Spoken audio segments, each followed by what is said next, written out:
எல்லாருக்கும் வணக்கம். எப்படி இருக்கீங்க? இன்றைக்கி நம்ம வந்து சிக்கன் புலாவ் எப்படி வைக்கிறதுன்னு பார்க்க போகிறோம். அதுக்கு என்னென்ன பொருட்கள் தேவைன்னு சொல்கிறேன், நோட் பண்ணிக்கிறீங்களா? இங்கே நான் வந்து ஒரு 3 டேபிள் ஸ்பூனுக்கு வந்து நெய் சேர்க்க போகிறேன். நீங்கள் 2 டேபிள் ஸ்பூன் நெய் சேர்த்து 1 டேபிள் ஸ்பூனுக்கு எண்ணெய் கூட சேர்த்துக்கலாம். இங்கே நான் 1/2 கிலோ சிக்கன் ஏற்கனவே ஊற வச்சுருக்கேன். எப்படி ஊற வைக்கிறதுன்னு நான் சொல்கிறேன். சிக்கனை எடுத்துகிட்டு போன் பீஸாகவே கொஞ்சம் எடுத்துக்கோங்க, அப்போ தான் நல்லாயிருக்கும். அதில் கொஞ்சம் கத்தியை வச்சு இந்த மாதிரி கீறிக்கிருங்க. அப்போனா மசாலா உள்ளே போய் நல்லா இறங்கி நல்லா டேஸ்ட்டாக இருக்கும், நல்லா ஊறி. இப்போ நான் வந்து சிக்கன் கீறி வச்சுருக்கேன் இல்லையா, இதில் வந்து நான் வந்து என்னென்ன சேர்க்க போகிறேன்னா, இங்கே இடித்த இஞ்சி வெள்ளைப்பூடு 2 டீஸ்பூனுக்கு வச்சுருக்கேன். இந்த குழிக்கரண்டி அளவுக்கு நான் தயிர் சேர்க்க போகிறேன். நல்லா கெட்டி தயிராக இருக்கணும். அதே போல் நான் வந்து சில்லி பவுடர் சேர்க்க போகிறேன். மிளகாய்த்தூள் 2 டீஸ்பூனுக்கு, கரம் மசாலா ஒரு 1/2 டீஸ்பூனுக்கு எடுத்துக்கிறேங்க. எலுமிச்சம்பழம் ஜூஸ் வந்து அது 1 டீஸ்பூனுக்கு எடுத்துக்கோங்க. உப்பு தேவையான அளவு. இப்போ நான் வந்து எல்லாத்தையுமே போட்டு நல்லா மிக்ஸ் பண்ண போகிறேன். இஞ்சி போட்டாச்சு. அதுக்கப்புறம் நான் இங்கே தேவையான அளவு உப்பு சேர்க்குறேன். இது மாதிரி மிளகாய்த்தூள் நம்ம எடுத்து வச்சுருக்கோம் இல்லையா, அதையும் சேர்த்துக்கலாம்.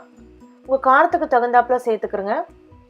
அதுக்கப்புறம் கரம் மசாலா தூள், நான் மஞ்சத்தூள் எடுத்து வச்சுருக்கேன். அந்த மஞ்சத்தூளையும் நான் இங்கே வந்து ஒரு 1/2 டீஸ்பூன் நான் சேர்த்துக்கிற போகிறேன். இது எல்லாத்தையும் சேர்த்து நல்லா மிக்ஸ் பண்ணுங்கள். மிக்ஸ் பண்ணி ஒரு 15 நிமிஷமாவது ஊற வச்சுருங்க.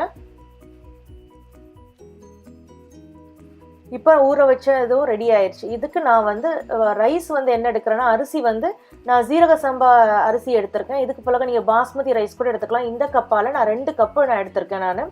இதை நான் ஊற வைக்கலாம் இல்லை, நம்ம சும்மா கழுவிட்டு 2-3 தடவை தண்ணியில் நல்லா கழுவிட்டு அதுக்கப்புறம் நம்ம வந்து இதை புலாவ் பண்ணுறதுக்கு நம்ம யூஸ் பண்ண போகிறோம்.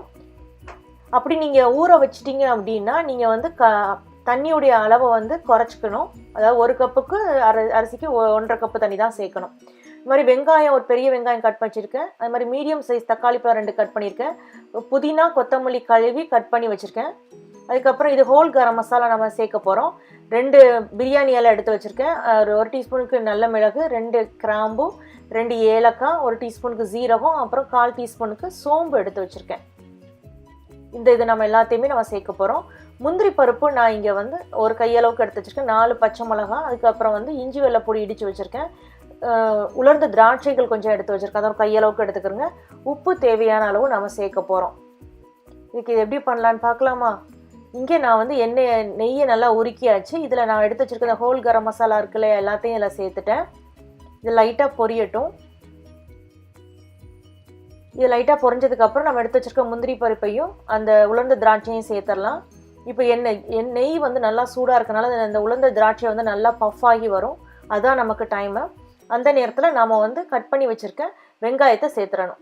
இப்போ நல்லா பஃப் ஆகி வர ஆரம்பிக்குது இல்லையா, அதில் வந்து நான் வெட்டி வச்சுருக்க வெங்காயத்தை சேர்த்து வதக்கப்புறேன்.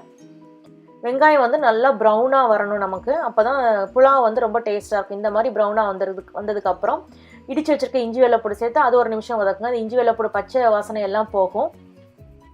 இப்போ இதை நல்லா வதக்கியாச்சா, இப்போ நம்ம எடுத்து வச்சுருக்க தக்காளி பழத்தை இதில் சேர்த்தலாம். சேர்த்துட்டு உப்பும் முதல்ல சேர்த்துக்கிறோங்க. உப்பு கொஞ்சம் பார்த்து சேர்க்கணும். ஏன்னா நம்ம வந்து சிக்கன்லேயும் உப்பு போட்டு ஊற வச்சுருக்கோம். இதுலேயும் உப்பு சேர்க்குறதுனால உப்பு ஜாஸ்தி ஆகிடக்கூடாது. தக்காளி இந்த மாதிரி நல்லா மசிஞ்சதுக்கப்புறம் நம்ம ஒரு 15 நிமிஷம் ஊற வச்சு வச்சுருந்தோம் இல்லையா, அந்த சிக்கனை இதில் சேர்த்து மசாலையோட நல்லா கலக்குங்க. இப்போ நல்லா கலந்ததுக்கப்புறம் நான் 1 கப்புக்கு தண்ணி சேர்க்குறேன். அதாவது இந்த சிக்கன் குக் ஆகிறக்கான எந்த கப்பால் அரிசி அளந்து எடுத்தனோ அதே 1 கப்புக்கு தண்ணி சேர்த்து நல்லா மிக்ஸ் பண்ணி விட்டுட்டு கொஞ்சம் நல்லா வேக விட்டுறேன். சிக்கன் நல்லாவே வெந்துருச்சு.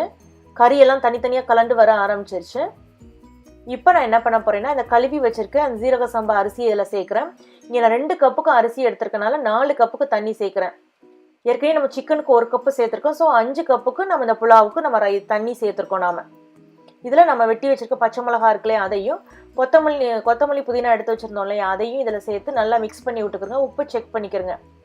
உப்பு தேவைன்னா நீங்கள் சேர்த்துக்கலாம். இந்த நேரத்தில் உப்பு ஜாஸ்தி ஆகிட்டு அப்படின்னா ஒரு உருளைக்கிழங்கு உள்ள கட் பண்ணி போட்டிங்கன்னா அந்த உப்பை எடுத்துரும்.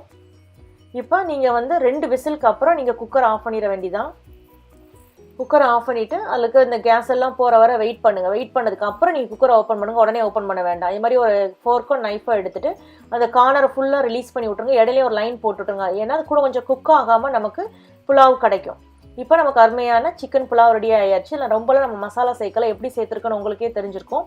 இதுக்கு நான் வந்து குக்கும்பர், அதுக்கப்புறம் வந்து ஆனியன் ரைத்தா நான் சேர்க்குறேன். புலாவ் சர்வ் பண்ணும்போது மேலே வந்து எலுமிச்சம்பழத்தை பிழிஞ்சு விட்டு சர்வ் பண்ணிங்கன்னா அவ்வளோ டேஸ்ட்டாக இருக்கும். எல்லா விதமான பண்டிகை காலங்களுக்கும் இப்போ ஒரு பண்ணக்கூடிய ஈஸியான புலாவ் இது ட்ரை பண்ணி பாருங்கள். பார்த்துட்டு உங்கள் கமெண்ட்ஸை சமையல் விருந்தில் போஸ்ட் பண்ணுங்கள். இந்த வீடியோவை லைக் பண்ணுங்கள், சேனலை சப்ஸ்கிரைப் பண்ணுங்கள். கூட பெல் சிம்பிளை நீங்கள் கிளிக் பண்ணிங்கன்னா அப்டேட் பண்ணுற வீடியோஸ் உடனே பார்க்கலாம். நம்ம இன்னொரு வீடியோவில் சந்திக்கலாம். நன்றி, வணக்கம்.